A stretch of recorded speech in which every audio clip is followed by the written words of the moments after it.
Hi, I'm Oz Clarke, and I've got Kevin Zraly with me. I've got Matt Kramer with me, and I want to talk about Syrah. Where are the best places to grow the grape? Obviously, we're going to say the Rhone Valley in France is really good, but there's not much of it in the north. There's loads of it in the south, where they blend it into things like Châteauneuf du Pape and Côte de Rhône Village and all this kind of stuff. Côte de Rhône to me, Village, or just even a simple Côte de Rhône, one of the best value wines in the world. I agree. Grenache and probably some Syrah.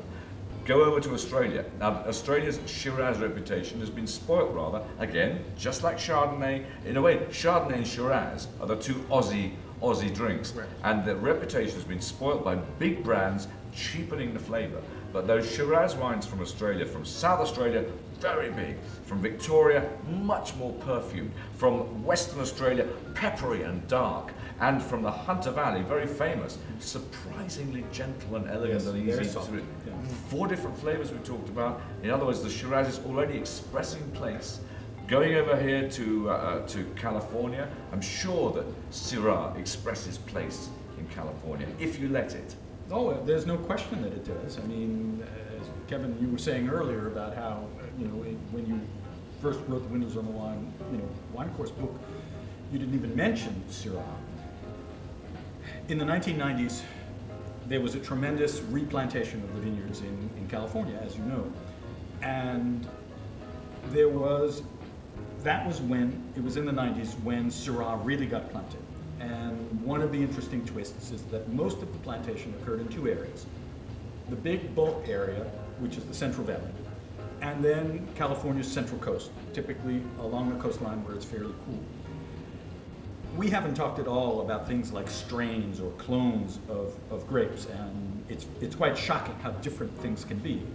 But it was particularly important in California with Syrah because at the time these new plantings occurred, in the United States, for the first time, we had the commercial availability of about 20 clones or strains of Syrah that were found and identified and cataloged and segregated in France, which is really the mother house of Syrah in some way, at least over a long span of time.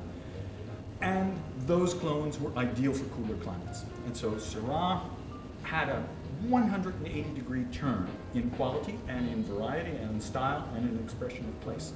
And so I think that California Syrah today is probably the most exciting transformation of wine that we are seeing in the United States. And I definitely agree to that. And are people drinking it? They are. Obviously, they continue to plant a lot more Syrah.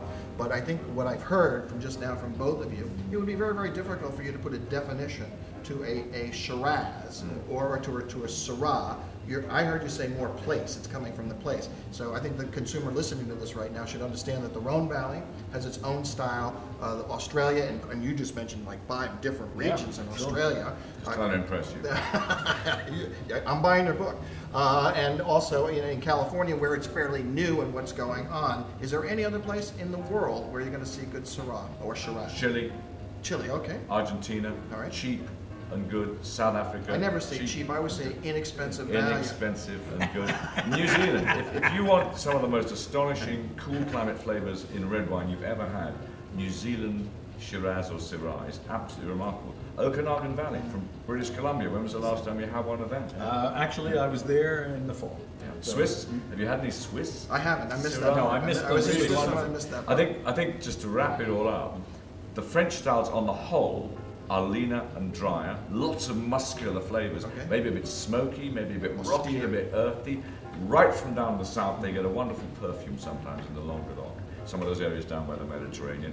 On the whole in Australia, called Shiraz, you've got richer, jammier, more toffee, more chocolatey, word you always hear. Pruny, chocolatey, syrupy kind of flavors. And other areas of the New World, using the word Syrah, not Shiraz, you hopefully get that lovely flavor of blackberries, black currant, a little bit of smoke, and I would say a wine which is serious, but wonderfully drinkable and very versatile.